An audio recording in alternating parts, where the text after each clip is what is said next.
TNI Angkatan Laut menyelamatkan seorang anak yang terapung di tengah laut di perairan Kepulauan Seribu pada Jumat, tanggal 18 Juni tahun 2021.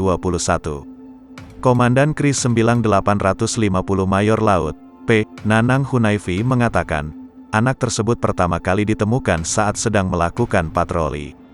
Komandan KRI SBL 850 kemudian menurunkan sejumlah tim dan perahu sekoci untuk melakukan pertolongan dan evakuasi. Setelah ditanya, diketahui anak tersebut bernama Ridho Ilhami, 14, ia adalah seorang pelajar asal Pulau Harapan Kepulauan Seribu. Menurut keterangan yang bersangkutan, ia naik kapal penyeberangan, Speed, dari Kronjo, Banten hendak pulang menuju Pulau Harapan. Di perjalanan ia terjatuh dari Speed dan berusaha mengapung selama 3 jam.